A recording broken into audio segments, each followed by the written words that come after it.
दोस्तों नमस्कार, मैं रमनीक वेगा आपके समक्ष हूँ इस समय।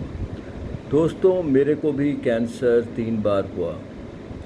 जब पहली बार कैंसर हुआ ये 1998 की बात है, तो क्योर रेट उस समय 90% था।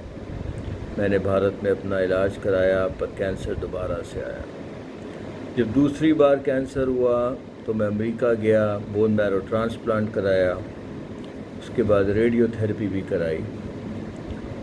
इस सब कराने के बाद डॉक्टरों ने कहा कि अब कभी कैंसर वापस नहीं आएगा।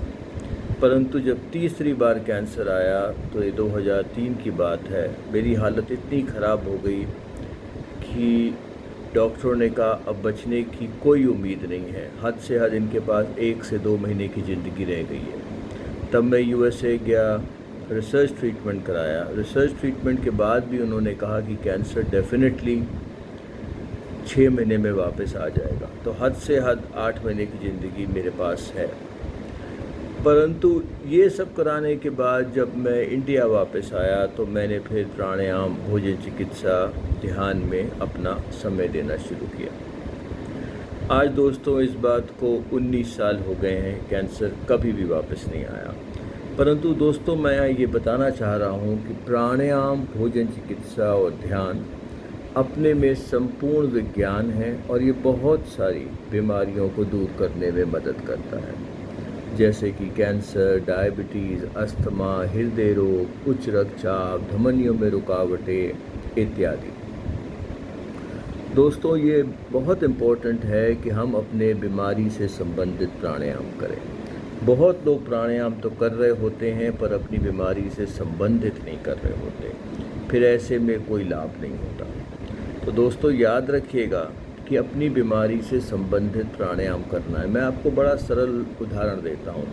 अगर किसी को ब्रेन में कोई प्रॉब्लम है और वो दांत के डॉक्टर के पास जाके दांत की दवाई खानी शुरू कर दे, तो क्या उसकी प्रॉब्लम ब्रेन की सही हो जाएगी? उत्तर है बिल्कुल नहीं होगी। उसी तरीके से प्रत्येक बीमारी के अलग अलग प्राणायाम होते हैं। लोगों में एक गलत फहमी होती है कि भाई हम ये प्राणायाम, हम सारे ही प्राणायाम कर रहे हैं और हर बीमारी का एक ही प्राणायाम है, पर ऐसी बात नहीं है।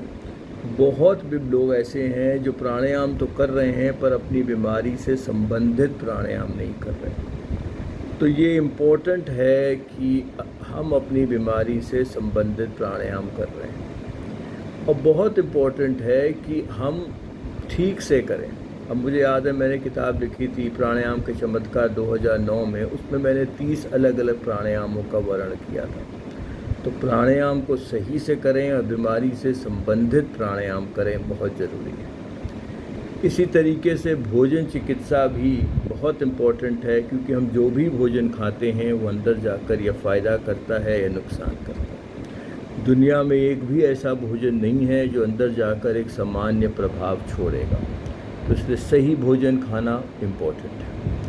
इसी तरीके से जब आप ध्यान करते हैं तो शरीर के अंदर एक बहुत ताकतवर एंटीऑक्सीडेंट तत्व मेलाटोनिन पैदा होता है, जो कैंसर को मात देने में हमारी बहुत मदद करता है। तो दोस्तों कोशिश करें प्राणायाम, भोजन चिकित्सा और ध्यान को अपने जीवन में शामिल करें। अच्छा दोस्तों, मैं चलता हूँ, आपका दिन शुभ रहे।